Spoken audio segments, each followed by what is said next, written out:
நல்லா தெரியுது 4. என்ன விடுங்க. நீ எப்படிமா இந்த இடத்துக்குள்ள வந்த?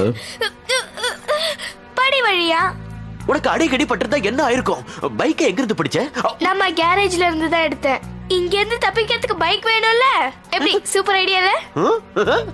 ஜூலி, இவங்க எல்லாரும் என்னுடைய ஃப்ரெண்ட்ஸ். உன்னை அடிச்சு மயக்கமாக்கி அண்டர் கிரவுண்ட் கூட்டிட்டு வந்து பேசுறவங்க உன்னோட ஃப்ரெண்ட்ஸா? ஆமா. அப்படின்னா இன்னையில இருந்து இவங்க எல்லாம் எனக்கும் ஃப்ரெண்ட்ஸ். ஒரு சின்ன பொண்ணு இவ்வளவு செக்யூரிட்டியை மீறி உள்ள வந்திருக்கா. யாரு சின்ன பொண்ணு? நான் ஜாக்கியோட அண்ணன் பொண்ணு. இத பத்தி என்கிட்ட சொல்லவே இல்லையே. இப்ப அதுவாயா முக்கியம்? ஜாக், இப்பவாவது உண்மையை சொல்லு. நான் தைரியசாலி தானே? இத பார், தைரியசாலியா மட்டும் இருந்தா போதாது.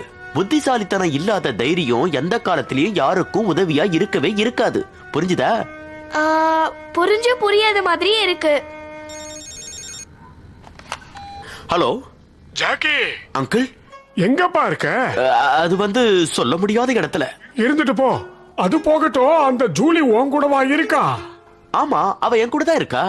சொன்னல, உங்க 2 பேருக்கும் ஒத்து போகுன்னு எனக்கு தெரியும். இன்னொன்னு சொல்ல மறந்துட்டேன். நான் அந்த ஷீல்ட பத்தி ரிசர்ச் பண்றேன். ஜாக்கி, அந்த ஷீல்டுல என்ன எழுதிருக்குன்னு நான் கண்டுபிடிச்சிட்டேன். இதுல ரகசிய குறிப்புகள் இருக்குப்பா. ரகசிய குறிப்புகளா? அதத்தாண்டா நான் சொன்னேன். ரொம்ப சக்தி வாய்ந்தது. ஆனா அந்த ஷீல்டு முக்கியமே இல்ல. இல்ல இல்ல இல்ல அங்கிள், அந்த ஷீல்டு ரொம்ப முக்கியம். இன்னைக்கு என்ன பாக்குற எல்லாருமே அந்த ஷீல்ட பத்தி தான் கேக்குறாங்க. சொல்றேன்ல, ஷீல்டு முக்கியமே இல்ல.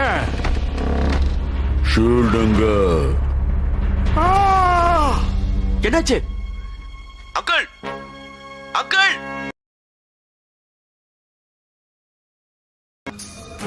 அங்கிள், உங்களுக்கு என்னாச்சு? இப்போதைக்கு உன் அங்கிள் நல்லாதான் இருக்காரு ஜாக்கி.